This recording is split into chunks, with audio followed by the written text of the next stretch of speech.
Welcome to the African News Review podcast, where we cut through the noise and get to the truth. I am your host, Adesoji Iginla, and each week we are here to challenge the biases, prejudices, and misinformation in the Western press about Africa. Using historical context and contemporary insights, we set the record straight and reclaim the narrative.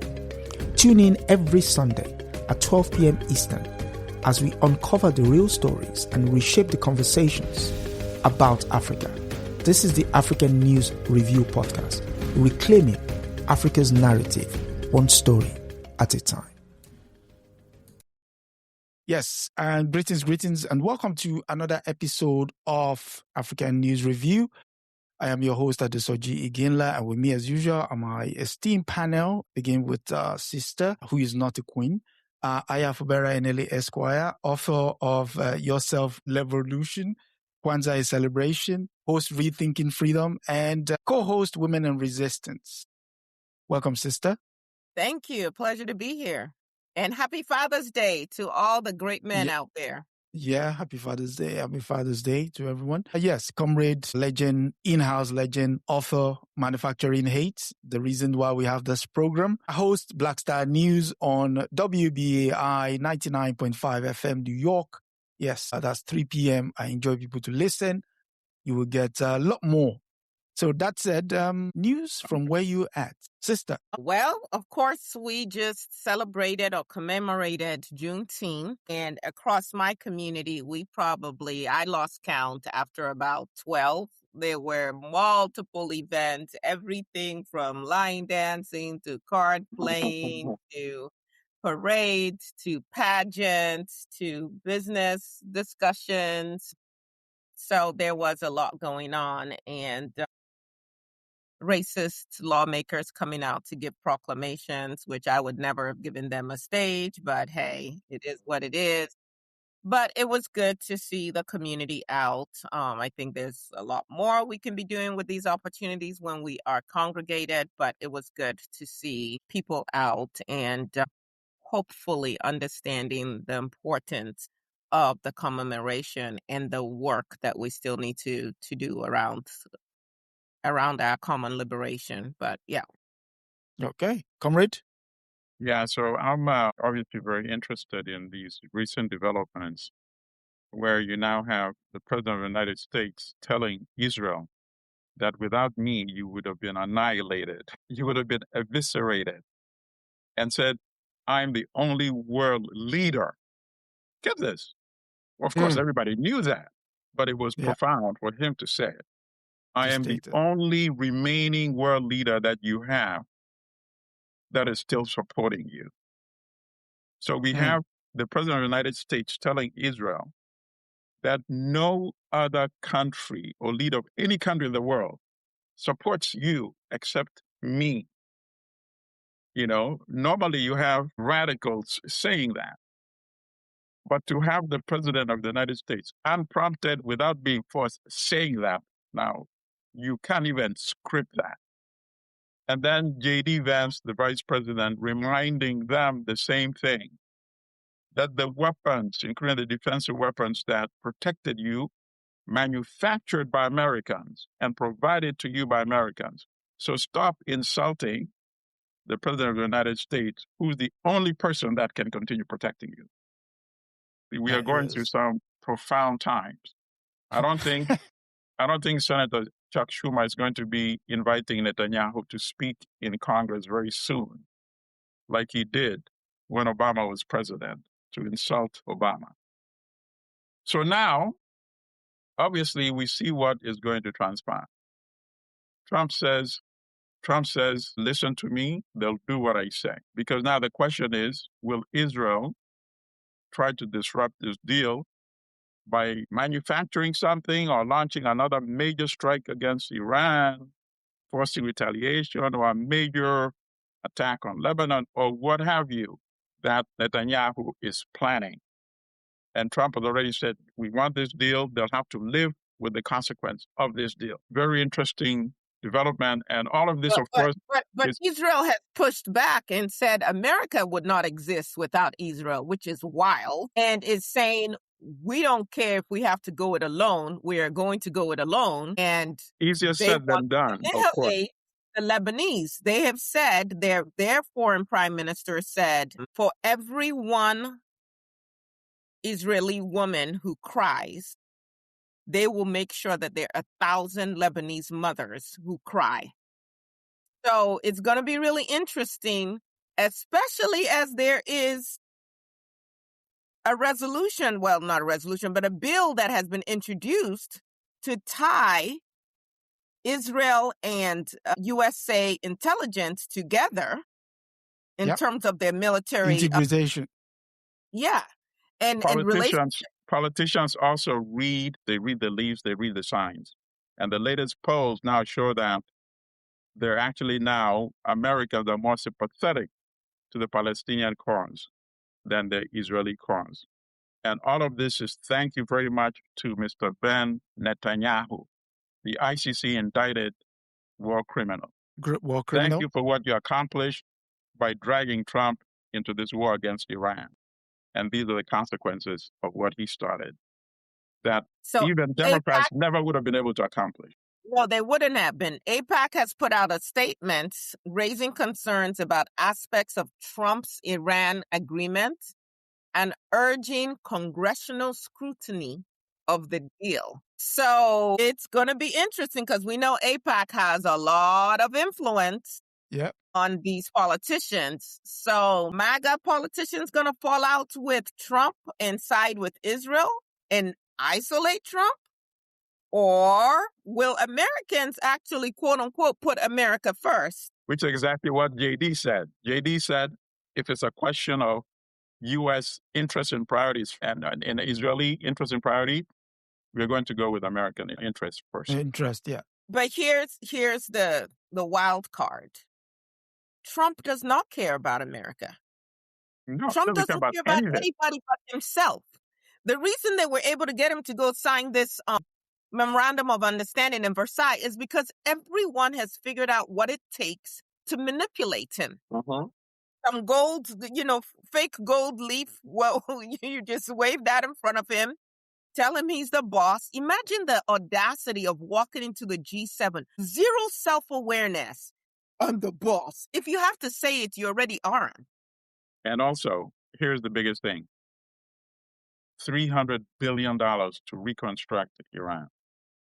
I mean, but coming from who?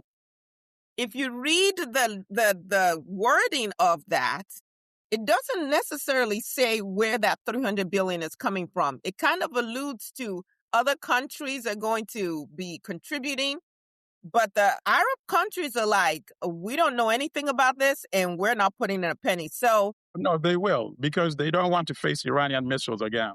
And the U.S. will say, listen, if you don't, I'll tell Iran to unleash it on you again. And who's going to protect you this time? The mere fact that we're even talking about this, just think about it. A few months ago, they were talking about sending Iran back to the Stone Age. Now, they're talking about how to rebuild Iran to bring it out of the Stone Age. Stone Age, yeah. And the Strait of Hormuz is closed again. We live in very interesting times. Okay, on the European side, well, Sister mentioned the Versailles. So the memorandum of understanding was signed after lunch between Trump and the Iranian representative there in two languages, English and Farsi 4. But then people should not lose sight on the fact of the historical importance of the Palace of Versailles. That's where the Germany was forced to sign its surrender, and also Wait, so Adesoji, what are you saying? Be explicit to listeners. What are you alluding to or implying? We're going to set JD on you. And it probably completely flew over his head. Yep. So, but spell it out, please. Okay, spell it out. So Germany at the time was forced to relinquish all its colonies, which it lost because of aggression.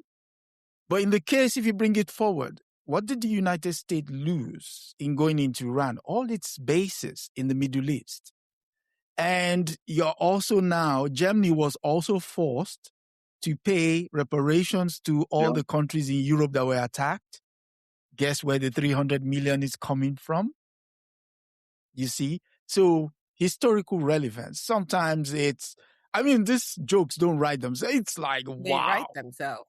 It's like, hey.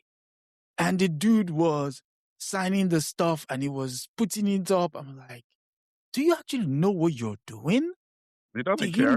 He doesn't care. He's in a beautiful, magnificent palace. That's all he cares about. And it was it's in celebration of his birthday. And he's going to one-up Obama and the opening of the presidential library. Right. Yeah.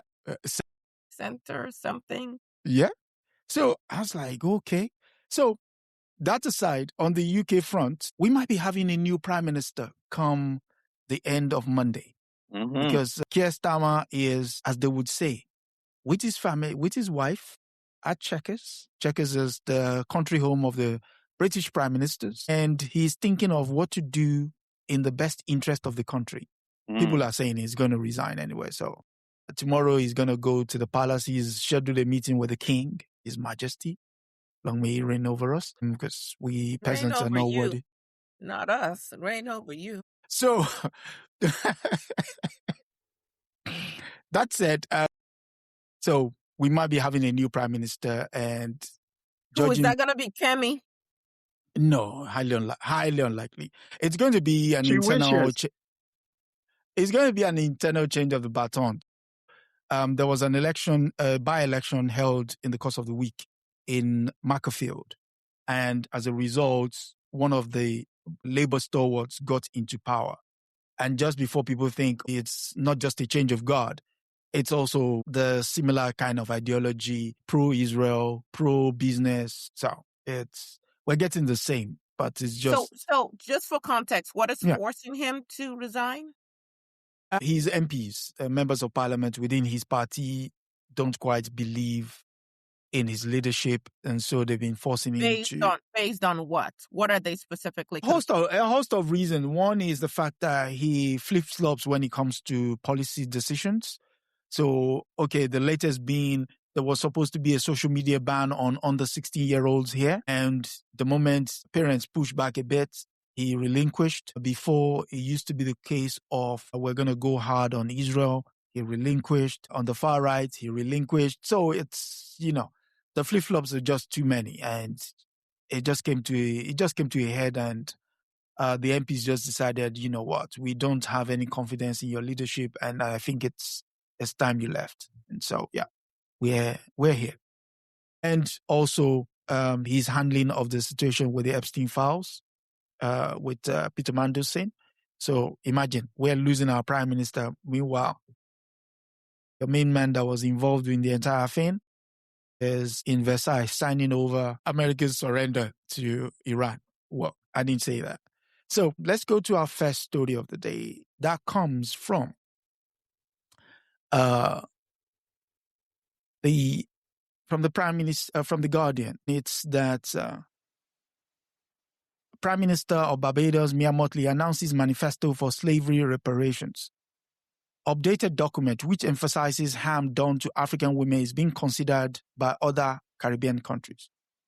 The key part being, Barbados Prime Minister Mottley has announced a new manifesto from Caribbean leaders asserting the moral and ethical legal case for reparation over the damage caused by 100 years of enslavement. And the particular part is where the manifesto, which she distributed at the conference, which was held in Ghana, is an update of the Caribbean Community CARICOM's 10-point plan for reparations from former colonial powers. It introduces new issues, including disproportionate impact of slavery on girls and women. That said, let's go with sister first. What should we take of the updated document with regards to the angle which Mottley has decided to go with this? Certainly interesting. Appreciated. I would like to make sure that as we continue this work for our liberation, we understand how every single step we take is important and builds up. It's like building layers. And so this conversation did not start in 2014. We can trace it all the way back if we want to. We can go to Garvey, we can go to George Padmore, we can go to the OAU's 1990s Reparations Declaration. You can definitely go back to the 2001, I believe it was Durban World Conference Against Racism. We can definitely bring CLR James into this conversation. And so the CARICOM initiative continues to evolve this lineage of us pushing back and fighting for reparations. And so I just say that to say, do not get weary in good doing, as the good Bible would say, because we continue to build on the work that our ancestors have done, and we should make sure we're pulling along younger people so that they can continue in this work. It was interesting to me that this particular article did not address the commissioned estimates from CARICOM because it is in the trillions, and maybe that was strategic not to Right. scare off folk. Absolutely.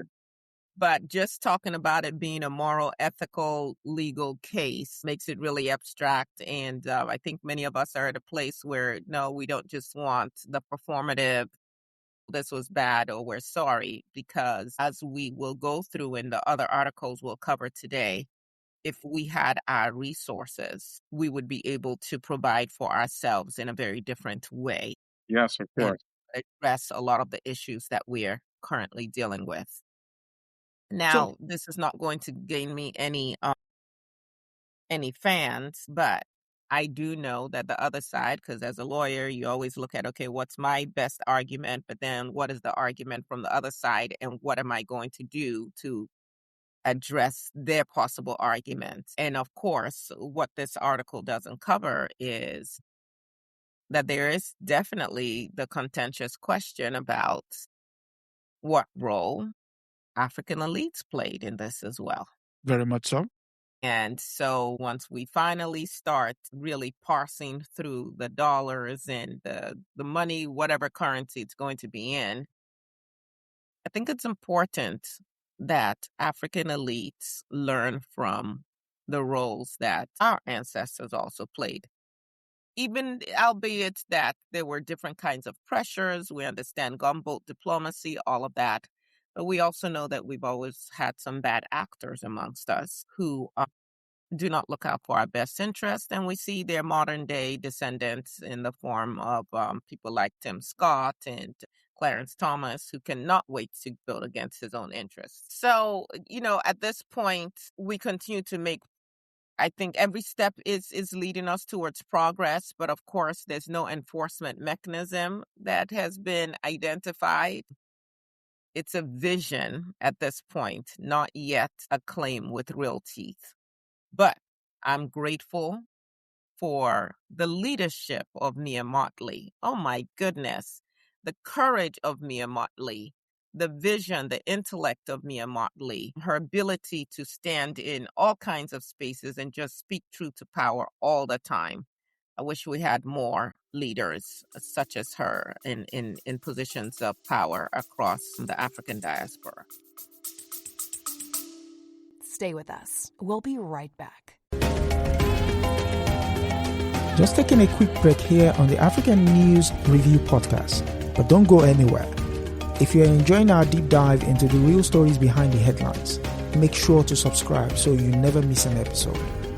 Every Sunday at 12 p.m. Eastern, we're here to debunk the myths and bring you the truth about Africa. Want to help spread the word? Share this podcast with your friends and leave us a review. It goes a long way in helping others discover the real Africa. Without further ado, let's get back to setting the record straight.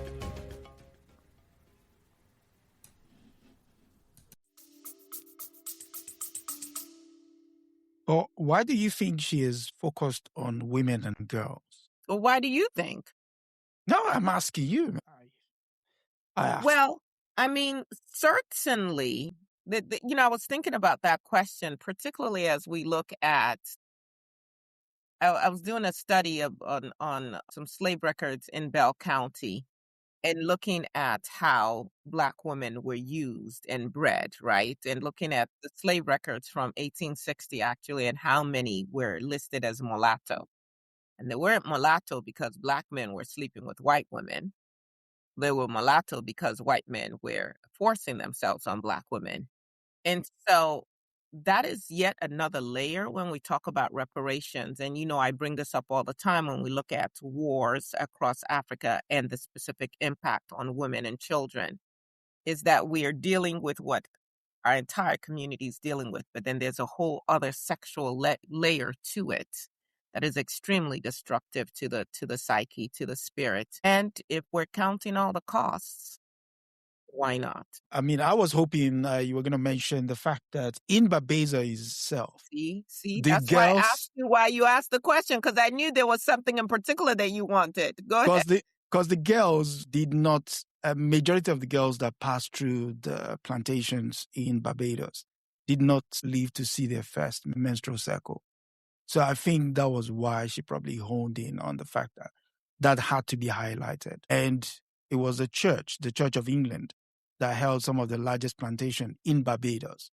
So again, if she highlights that role at the beginning, it will be difficult for the church to push back against it when the nitty-gritty then hits the road, as they would say. So, and I'm glad you brought up the church, because they Yeah. were very specific that they're not just talking about countries. They're talking about all of the entities that participated in this greatest crime against humanity. Comrade. Yeah, so I like that the Caribbean nations are working closer with African continent, of course. And this is another manifestation. This conference was in Ghana, which, of course, introduced that historic resolution at the UN that got slavery identified as the gravest crime against humanity. Correct. And then in terms of the focus on women, it's not only through slavery, but even colonial mining. Colonial mining extracted all the men from all these African locations, all these villages. And so who was left behind to carry the burden of taking care of the children, agriculture, and everything else, administering government when all the men are gone? That burden was on the women. And, quite frankly, a lot of that burden is still with us today. That was inherited from slavery, from colonialism up to today. So I can understand fully why she would want to focus on that. Number one, as a woman who would much more identify with that, I imagine, than most men would. And then the other thing is that, and this is the part that is rarely discussed, but, first of all, as Sister pointed out, a lot of this is aspirational, because if we cannot get the fair compensation for our contemporary resources, whether minerals, whether labor, then, you know that compensation for the crimes of the past are going to be aspirational for quite some time until we can start getting compensation for the contemporary crimes that are still being committed. But it does not mean that the groundwork, the foundation should not be laid and be ready. Have that check written out. You just need the claim, rather. You need the signatures when the appropriate time comes. So the other part that I wanted to say that's not adequately dealt with was the impact of slavery on those left behind, right? Yes. Now you've extracted all the men and the women, and the best, by the way. Mm-hmm. They didn't examine them once they got across the seas. They examined them before allowing them to be shipped overseas, right? So they were looking for the best of the best. As Rodney points out in How Europe Undeveloped Africa, there was one whole century, and now I forget which century it was, whether from 15 to 16, 16 to 17, that Africa was the only continent in the world where the population declined instead of going up, right? And that was because of the devastating impact of enslavement and the wars of enslaving that it inspired and triggered, and then leading to famine because now nobody's cultivating, So that is so big that it probably needs to be part 2 of this reparations process. And when you bring that up, Comrade, also the break in the continuity of knowledge. Yes, absolutely. Yes. And even You've economic killed- development. You're right, Yes. absolutely. Killed off the healers, or you've carted them off. You've carted off the ones who knew the best about growing the rice or mining or what. Then what happens to those who are left behind? But and I will add this, for African nations, there is an educational component that we have to factor into this as we talk about reparations. Because as someone who, though born in this country, lived my formative years in Nigeria, in the curriculum that I was exposed to, and I went to some of the really good schools, we did not talk about slavery and how it impacted us. Nope. We do not have there's a few places you talk about Almina, you talk about, some places in Senegal, but in the vast majority of African nations where there were wholesale people removed, there are no markers. There's no information talking about the devastation. And so largely we have a population of Africans today who, when they think of slavery, just think of, and then those people who are across the water, exactly, but are not really thinking about how it impacted and continues to impact them today. And we are responsible for closing that gap. I agree, totally. And it tells you, it speaks very loudly that one of the best, and of course it's one of the best books that we still reference is Rodney's book. And Rodney had to come from our sister country, Guyana, to come to the continent and see the lack of information, awareness, the lack of literature about what he wrote about. So what I'm saying is that Rodney's was brilliant, but we need 100 more of that type. Yeah. And of course, all of this is intentional, because if we don't see that our story is the same, then we continue to allow ourselves to be divided. Right. True. Right. I mean, which is what sister just reminded me of this, a little bit of a side, but when I first started Black Star News many years ago, and we were printing as well. So one day I'm on 125th Street and I met these elders, maybe in their 30s. So I said, they carry so much knowledge. I'm sure they have so much knowledge about Harlem and the transformation. Let me just sit with them and get all this knowledge and write something and bring it back to them. Let them read it as well. So I'm interviewing them. And at the end, then they said something which kind of hurt me a little bit. They said, first of all, they thanked me and said, you know what? Nobody ever thought of interviewing us for this type of what you just did. After all, what value do we have? But as we were speaking, we also started realizing, yes, people should know what we just told you. Said, this, and then one of them said, and this shows to me that you are a special kind of journalist, not a normal journalist. If you keep it like this, young man, one day you're going to end up working at the Daily News. I felt the pain right through my heart. But of course, I can't say, senior brother, what do you mean? Mm-hmm. I had to thank him. Is that what I should be aspiring for fighting on me? I thought it would be too long for me to start breaking it down. That what you said is just so wrong. Of all the news organizations, Daily News. Wow. Okay.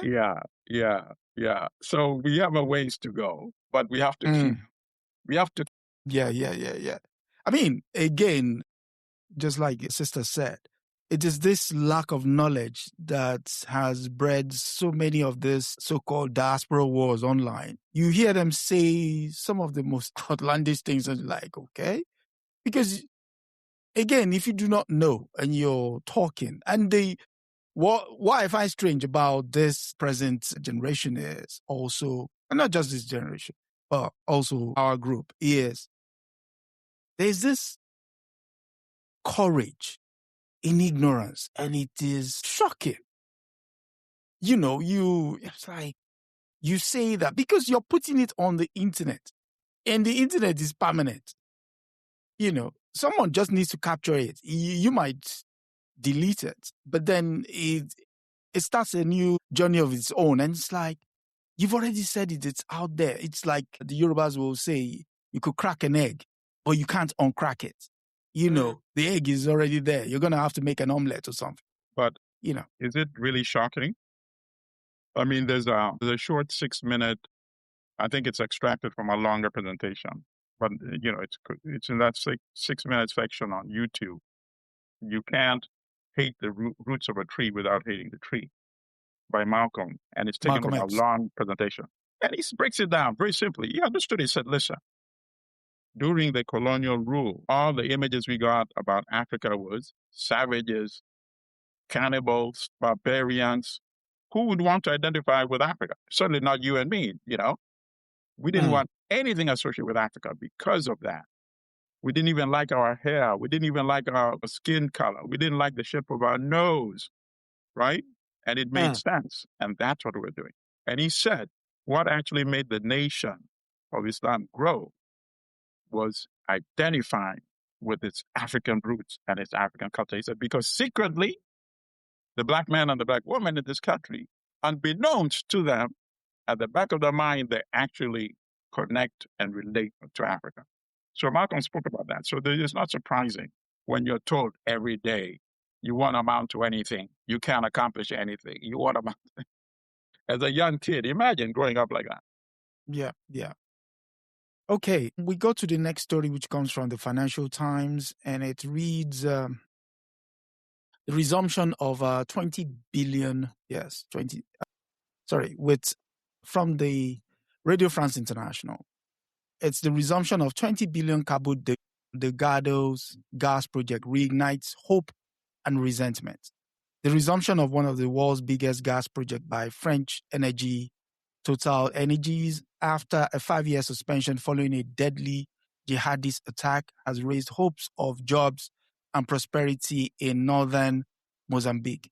But this is the second installment of Mozambique Exposed, an investigation coordinated by Forbidden Stories, to which RFI contributed, questions whether the country's vast gas wealth will benefit local communities. Regular viewers will know we talked about Nigeria last week with regards to Shell and how the exploration of the reserves have blighted the communities. They are going to Afongi, a one aid worker remarks, a direct landing at the Total base. Afongi is a peninsula near the town of Palma in Mozambique's far north in the Cabo Delgado province, close to the border with Tanzania, where Total Energies and its partners established the Mozambique LNG liquefied natural gas project. The 20 billion involves developing an onshore gas field in Rovuma Basin and building offshore facility. The reserves, estimated 5,000 billion cubic meters, are amongst the largest ever discovered. Okay, so there is something here I was looking at. Since 2017, Cabo Delgado has been gripped by an Islamic insurgency. Militants from the group Anwar Sunnah, later known as Al-Shabaab, claim to be seeking to implement Sharia law and a new social order that would deliver a fairer distribution of wealth in the province. So for me, I did a bit of digging, and in terms of the framing of this, let's just focus on what your take is with regards to the need to explore this gas field in light of the climate crisis we currently have. All right. So clearly what happened is the Total, which is the French company, working with the neo-colonial government in Mozambique, wanted the maximum benefit for Total. So about 2017, and I'm just speculating, and I could be 100% wrong, but I'm willing to believe I'm also right. They worked out with some elements that started beheading people in Mozambique. And now you're playing the Islamic terror card, right? So now you have justification to ask for international assistance to send you soldiers so you can stop this Islamic terror. So you worked with the U.S., you got Rwandan soldiers to be deployed there, paid for by the West. And the interesting thing is that 1 million people are displaced Yes. right? Yes. So now you've cleared that entire zone on behalf of Total Energies. But you couldn't come and have Total CEO Apuyan say, we need to clear all these 1 million people out so Total can benefit. No, Yep. you need to give me a good excuse to clear them. Okay. You come back. Oh, wait, now they're beheading people. These Islamic terrorists. Back at it again. Yep. No, Yep. we need to clear. So that's how 1 million people got displaced, right? So I did a calculation. So they're investing $20 billion, right? Correct. And they're saying there's potentially 5,000 billion cubic meters. Let me ask you this, Oji. How much do you think is the value in today's dollars? Don't look it up. Of 5,000 billion cubic meters. They've invested 20 billion. So obviously they're going to get a lot more out of it Yeah, than obviously. 20 billion. What do you think is the value?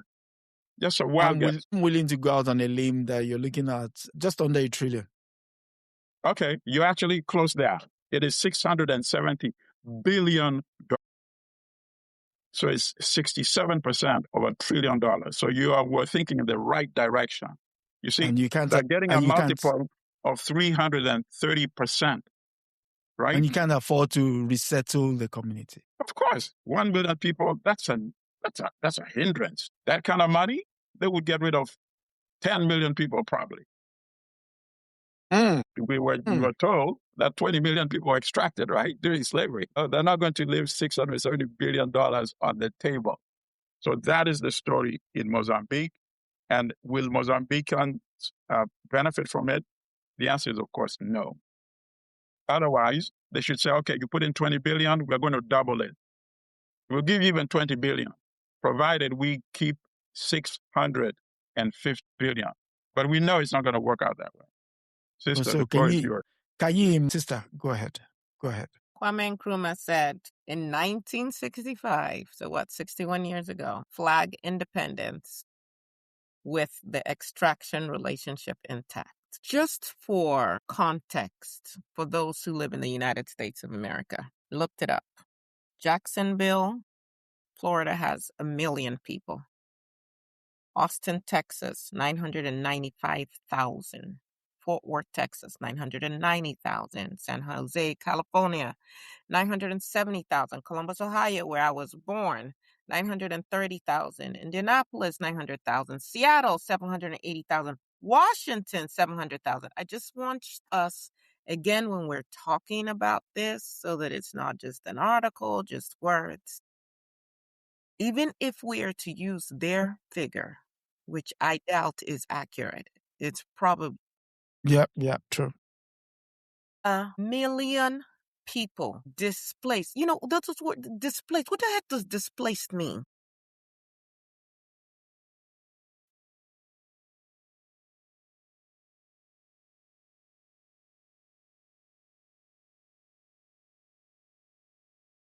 No, please carry on. What does displaced mean? Just so that we paint a full picture.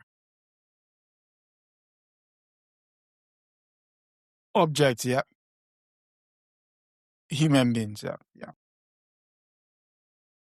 And where do they go? What do they, is it with the things on their backs? And what communities are you now putting them in? Is it also like some land somewhere where nobody existed? Or are you exacerbating issues because now that you've moved them from their land, again, remember this issue of memory and continuity. This is, we know our plants. We know when we are just a young man that I mentor, he had malaria. And I said, okay, do I need to send you money to go get some medication? And he said no. And he was telling me about the plants and what he was doing with the leaves and so on to create the medicine that he was going to take to cure himself. So when you displace, when you force people away from what they've known generationally, the connection they have with their land and with their plants, their fauna, all of that, their animals, how they eat it, and then you take them where? And where you take them, where there are not people there, And how are those people supposed to absorb 1 million people who may have, yes, we have commonalities, but who may also have differences, guaranteed differences? And what kind of friction does that then create in a place that may not be set up for that kind of influx? Or do you put them in tent cities? And then what does that do to a psyche of a child who was raised never having a place of belonging? Do we understand what these people are doing while they're talking about billions that, by the way, Mozambique was getting 15.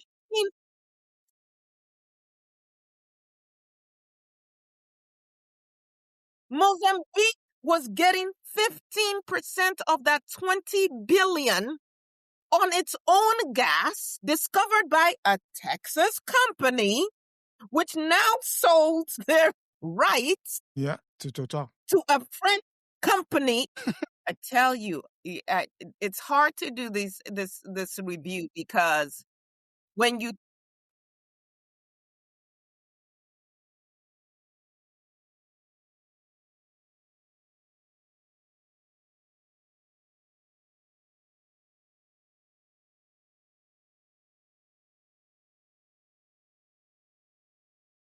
and also to breed understanding, to bridge the understanding between Mozambique and the diaspora, because once this story comes on the mainstream media, they would lead with a headline, they would do a couple of lines, and they say, we'll move it on. And so then it becomes... everyone watching, Yeah. please share. There's no reason this channel should only have 2,000 plus subscribers. Please share. But now here's the other part. We understand that, of course, this is not unique to Mozambique because we've been talking about it for years, right? Thank you. Thank you. Thank you. So let's not act like this is just, oh, what happened here? No, this is like embedded structure. And then let's look at where the accountability is happening. In France, in the Nanterre court, right? There's a French anti-terrorism prosecutor. There's a German NGO, the ECCHR. Mhm. Mozambican courts and the African Court on Human and People's Rights. I'm looking. I got my glasses. I enlarged the article on my computer. I couldn't find them. So justice for African harm is still routed in the through metropole. the colonizers' legal systems. And we are still signing memoranda of understanding that stay the same.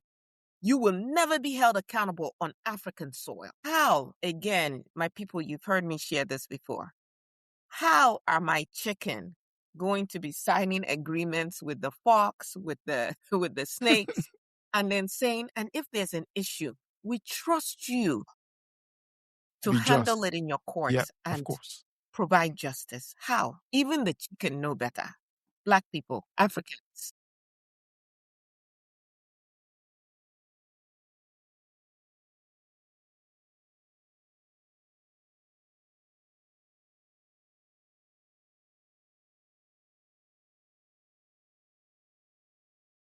Last point on this.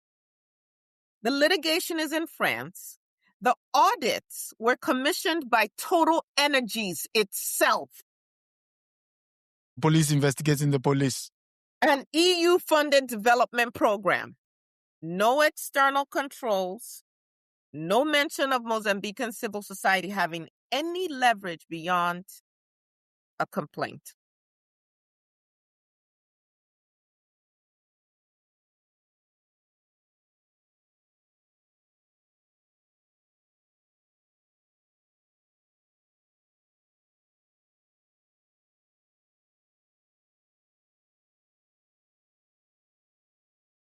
Yep. Yep.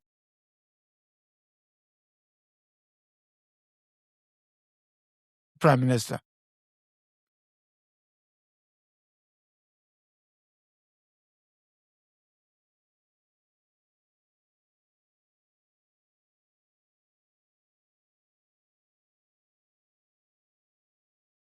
For independence, yeah.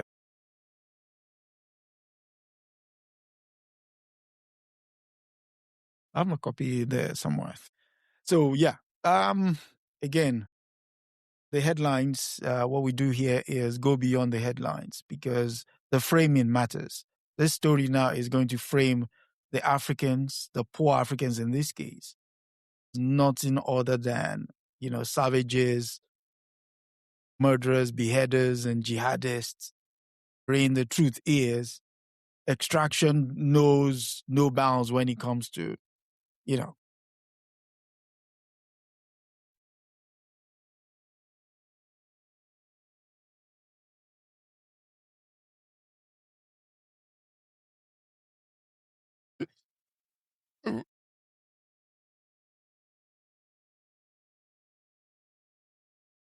Mm,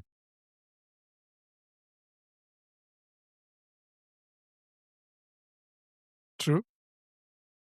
I mean, listen, again, if we don't write the stories, they're forced to, give us anything. The fact that you're saying it's north of Mozambique, very close to the border with Tanzania, there is no Al-Shabaab in Tanzania. So how did Al-Shabaab get into Mozambique? It's the mind boggles.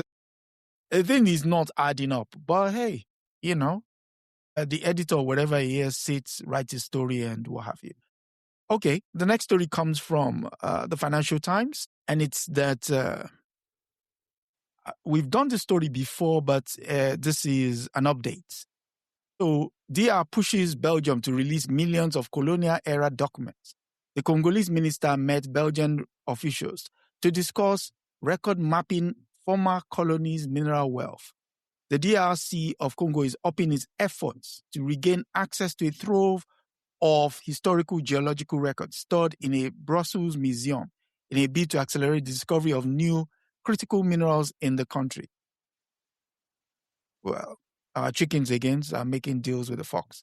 So Louise Watum Kambama, the Congolese Minister of Mines, met Belgian and EU officials this week to discuss the digitization of millions of records being held in the Royal Museum for Central Africa, which is at the center of a dispute between the institution and a U.S. mineral and artificial intelligence startup. Bill Gates-backed Cobalt Metal struck a deal last year with Kinshasa to digitize the papers, but has yet to access them, while the museum plans to handle the process itself and give copies to the Congolese. In light of the story we just read now, I mean, this is preposterous. It's you can't make this stuff up. Two things can be true here. Good.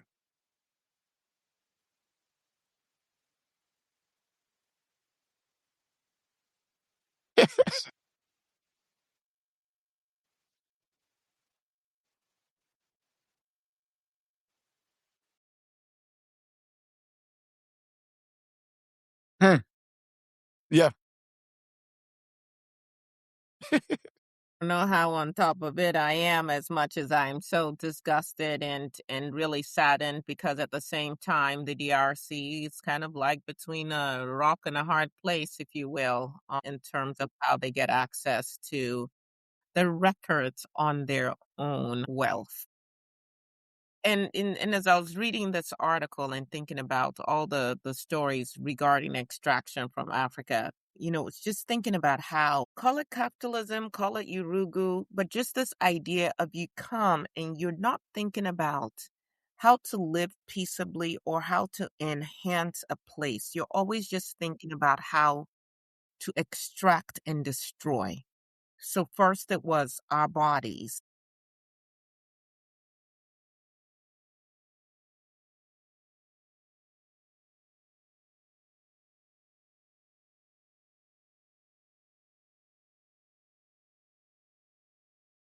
And we see that continue to play out with the felon in chief and his family and their mindset.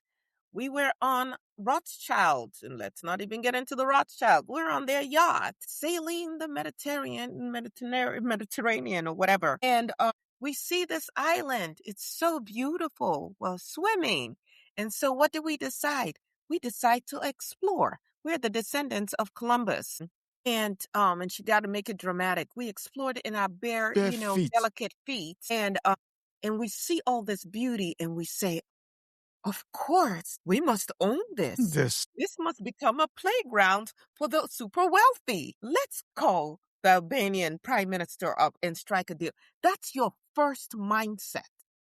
Not how do I destroy the ecology? How do I, with what I intend to do, ensure that this place no longer exists? You know, I was at a museum in Washington, D.C., and they had a display on, and the question was, what is the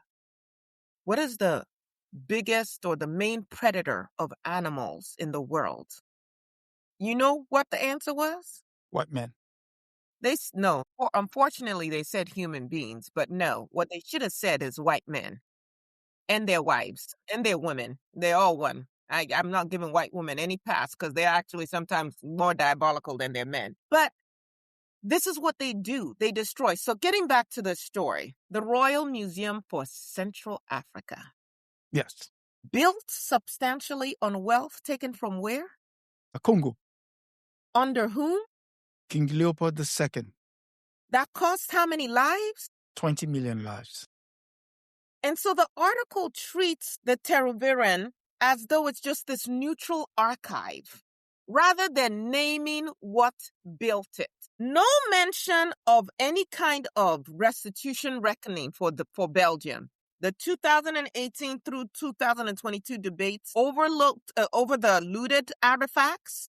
I think King Philippe, what year did he come out and say, my deepest regrets? It's like prayer, that thoughts and prayers. Yeah, that was I the think it was height in of 2022, yeah, but that not was an a- apology. yeah. Just, our deepest regrets. If you regret, give me back my stuff now. Not to that, not to that extent. That African accent came out real quick. And so the DRC's long-standing demands tied to Lumumba's assassination and Belgium's complicity in it. No comment about any of that. But what we're talking about here, even as we talk about now mining health data, is these people are constantly looking for what to extract and how to manipulate it.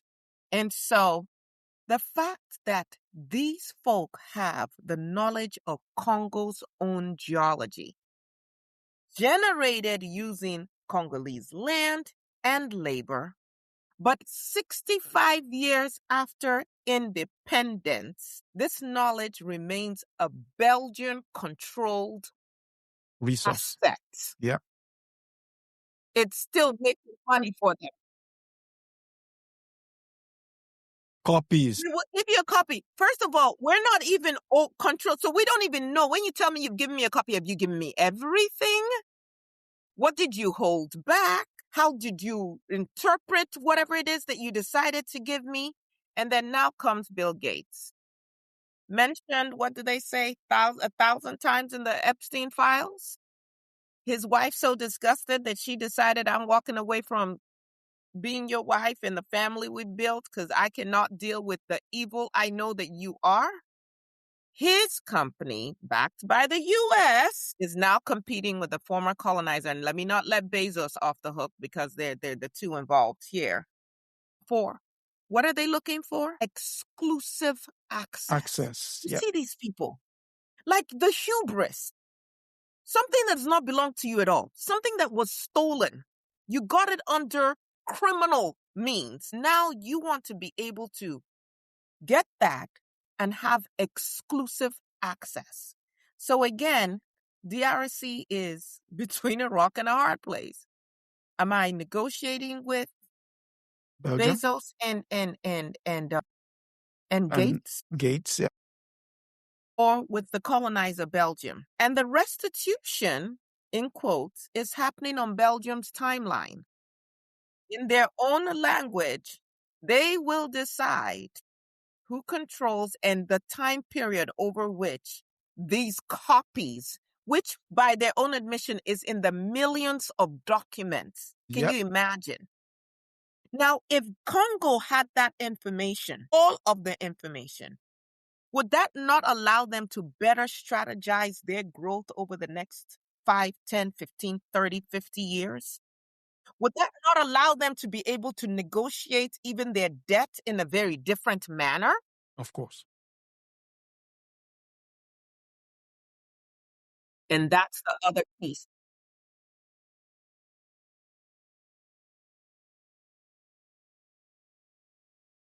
Yeah. And that is a major piece with all the African countries, is instead of negotiating as a bloc, they are negotiating one by one, and that it's a weakened position. Yeah.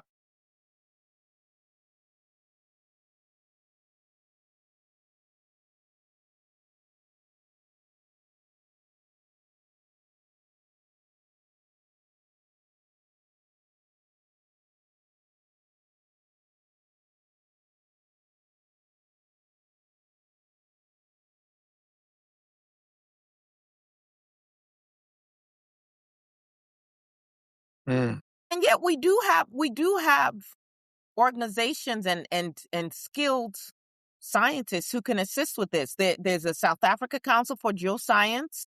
My father is a geodesist, and he did a lot of geological work, always begging and looking for money to be able to implement the knowledge that they had been trained for, but we don't have that support. You have the Organization of African Geological Surveys, which could help in digitizing and monitoring what's going on.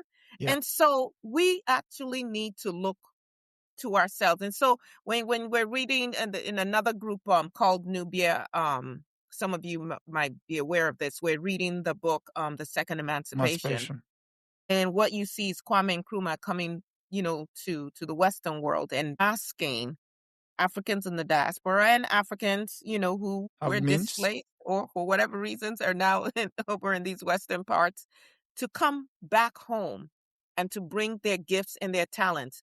You want to tell me that the way we have Africans in every country across this globe, that we don't have enough trained scientists to come home and do this work? That's a lie.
In Metropole. Paris.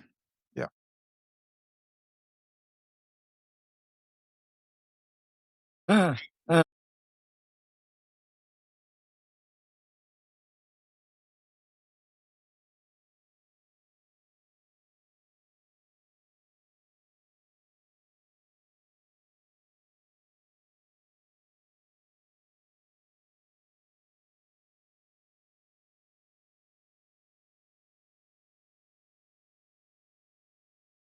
It's the multi. Yeah. Yeah. Okay. Let's go to the final story. It's Before you go to that final story, just one last thing. Where could the money come from to fund, say, the OAGS? This is the geological society that we have in Africa. The money can come from, what's it called? From the, if the countries pay their subventions to the OAU, for instance, that's the beginning, but most of them don't. So for us as individuals, I was just looking this up because anytime I go to Nigeria and there's any kind of festivity, the way alcohol flows, and while a lot of the beer is locally sourced, manufactured, so on and so forth, it's the foreign brands because we gotta have our pictures for the gram and the content creators and the Cristal and the so on and so forth. Do you know, conservatively speaking, it's like 2.5 billion plus on just importing, like all the wine consumed in Nigeria, as an example, is imported. South Africa makes its own wine. Ghana imports most of its own wine, but we want to live these lives. What if we actually had a game plan, like a vision? Like, hey, listen, we've gone through austerity measures for other reasons imposed on us by outsiders.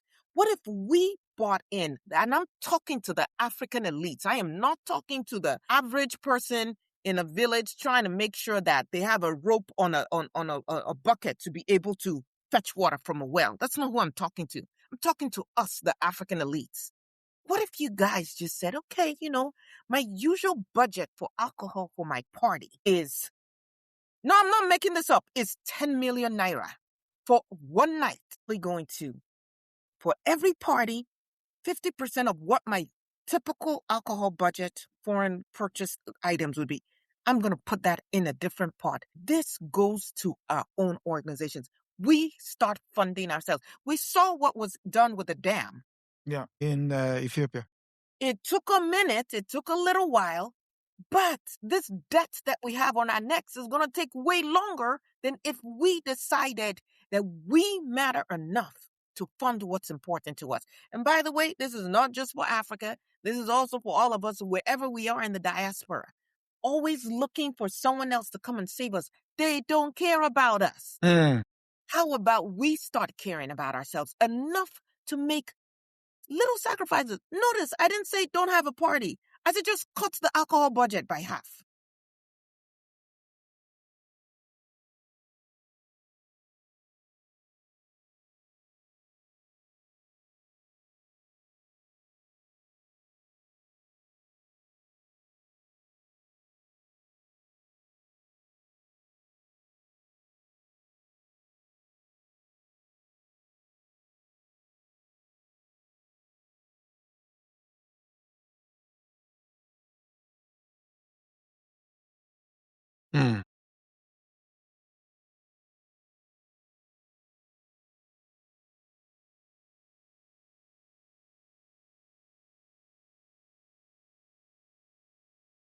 And that case is an atrocity.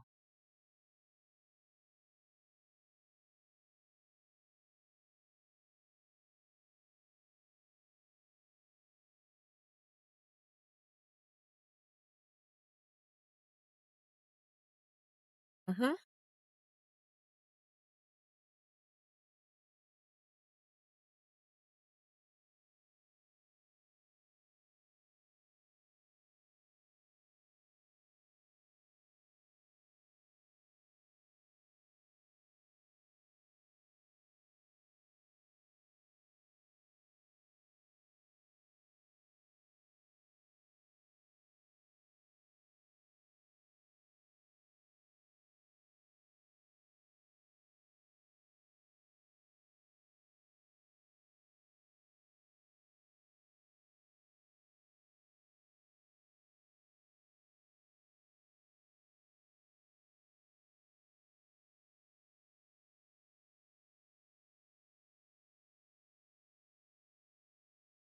Yeah, I mean, yeah, the Fox does have ideas of liberation, but the liberation would not be to your own advantage. That's it. So, yeah, if the final story for today comes from the British newspaper, The Telegraph, and it's that this one too cracked me up when I was reading it.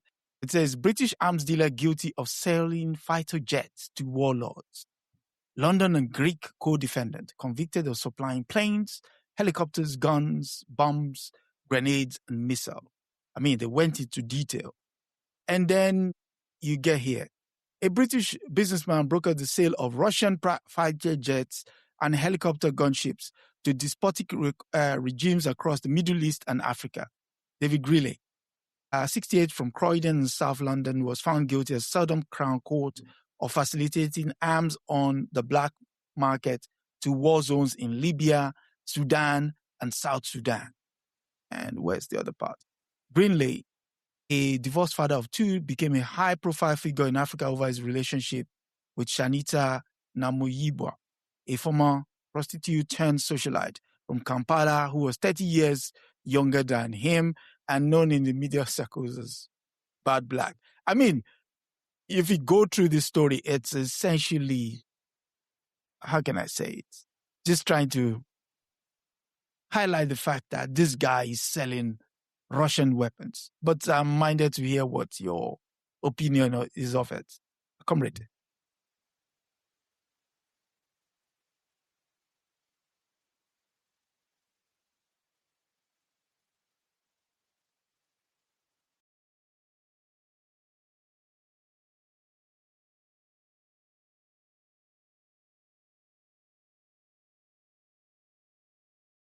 Mm.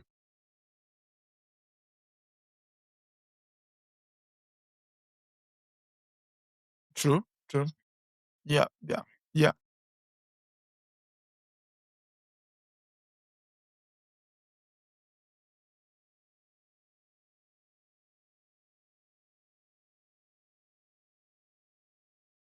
Enough.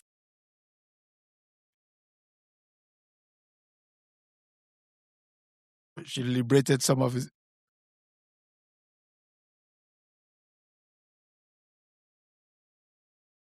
Yeah. Yeah.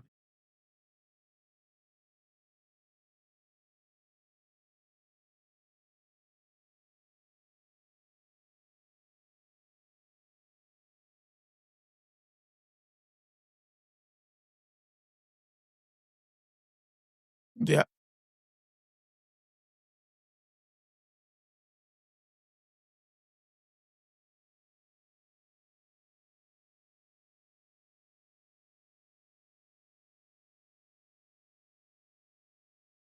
Okay. That's not news, exactly.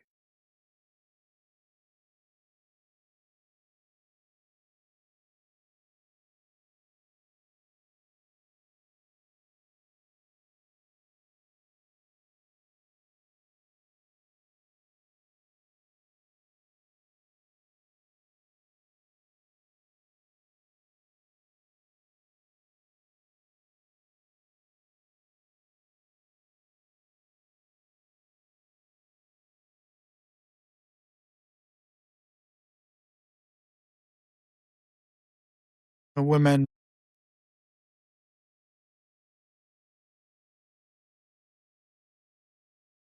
By liberating some of his resources. Sister. Okay, so he's mentioned as a businessman. He's not criminalized. God. Then they use warlords. When else do they use warlords? So it's like the racism is embedded. And then, on the black market. No, it's freaking on the white market. You all are the players. I'm just saying. So I'm really sensitive to. And then again, where is he being tried? He's being tried in the UK. Yeah, no, Uganda. Is there any restitution? No. Is there any restitution? Are any of his assets going to be seized and sent back to these countries since they paid these overinflated prices by their own, by that's what the article says. Yeah. And then I just thought it was really curious that they talked about these end user agreements. And folk, you got to go read the whole article, right? And that these countries were duped. They did not know who they were selling these obsolete. Understand what this is. It's like, hey, we've got new weapons. I've got a new car. I've got this old car. And I know the engine is actually on its last legs. I know it's a lemon. It may blow up in your face while you're trying to shoot or defend yourself or whatever. But hey, I've got to make my money by any means necessary. The article never mentions because they say, that they doctored or lied about who the end users were. But I'm like, who did they say were the end users? And I try to go research it. None of the articles that are out there say, okay, if they didn't put on there that it was going to Libya or was going to the Sudan or was going to Iraq, who did they say it was going to?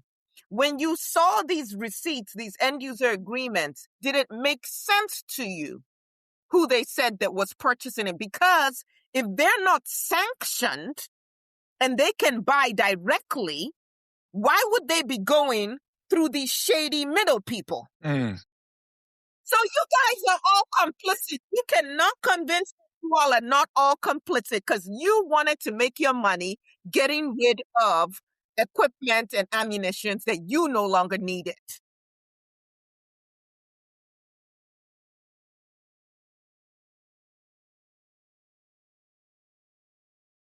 Beforehand. Yeah, they knew beforehand. Yeah.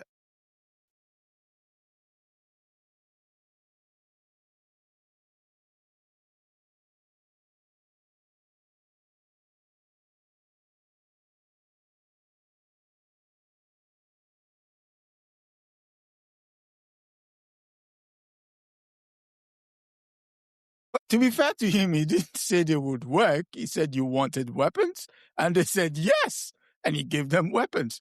Some of those weapons can be used for selfies, you know. So when you see this ragtag armies with their air to whatever grenades hold, I mean, like you said, sometimes they fire, sometimes they don't. And so, no, I'm going to say, and just again, this framing, I'm so glad that you brought up how they try to mention and discredit the woman who, by the way, has been convicted of embezzlement. Wait a second. You mean I stole money that he stole? But he doesn't get tried here?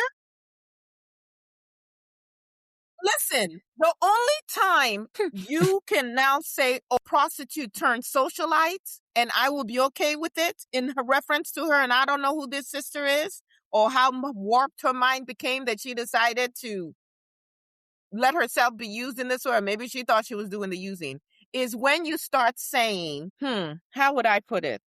Alleged sex worker turned first lady Melania Trump.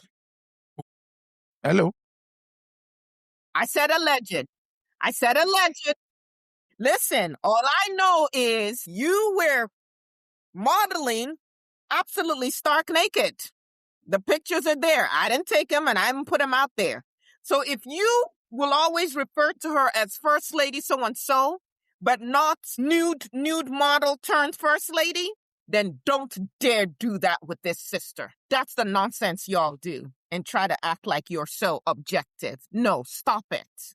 I know you're not listening to me, but for those of us who are reading this, we need to, if you subscribe to any of these newspapers and all that, call them out on their racism that is embedded into the very words and how they frame things and how they continue this anti-Black, anti-African ideology all the time.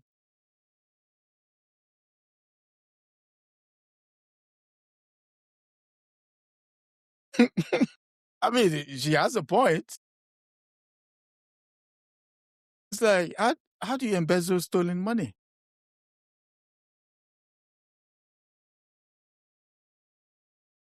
There you go, As a matter of fact, maybe she was getting reparations. That's another angle. Oops.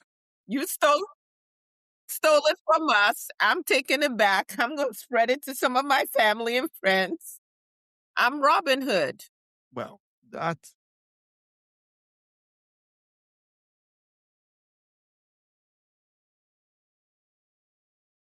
No. Yeah. Peasants. But also...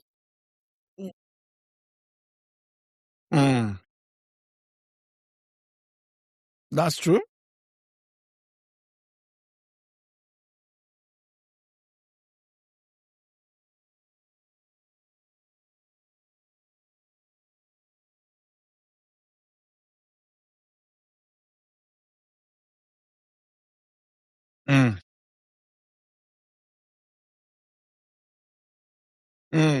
Can you do us a favor, Adesoji? Can you pull up that man's picture again? Because I'm petty like that. I just want to look at his... Bear me a second. No shame at all. Bear me a second. These are human beings, just like many of the colonial officers who could not make it in their own countries. they actually would just dump them on, you see it, go read the archives, dump them in Africa, dump them in the Caribbean, because it's like, can't do anything with this. Look at this person, probably cannot get a woman where he is. So you come with your overinflate. Look at that. What is like that? What is that thing that we? What's that? That tire company, and they had the Dunlap man. Was it Dunlap? Yeah. No, Michelin. Look at this human being. Yes, there you go. And he has to come to Africa, and then because of the conditions of our nation, people grasp it, whatever, as a means of making it out. And take him off. Take that evil human being off. Ugh. This specimen of a good fine specimen of a man. Okay, sure. With his chubby cheeks. Yes, that said, we've come through to the end of this week's episode of African News Review. In the course of the week, we're going to be doing Women and Resistance, Sister and I, and the object of our focus is going to be Dada Masiti. At the weekend, on Saturday, 3 p.m. Eastern Standard Time, we're going to be doing a book review, The Red Record by Ida B. Wells, which looks at the lynchings. When has America never lynched its minority population, especially the African Americans? So we're going to be looking at that at 3 p.m. Eastern Standard Time on Saturday. And so until next week when we come, sister. Everyone go out and get Adesoji's book, Africa Illuminated, because it allows you to really see that map and understand when we're talking about these countries, the proximity, the connection, so on and so forth. So go out and get a copy of that book, and please support WBAI every Tuesday at 3 p.m. Eastern Time. Comrade is on there breaking down other stories, and we need Black media badly, more now than ever. So please support Black Star News as well. There you go.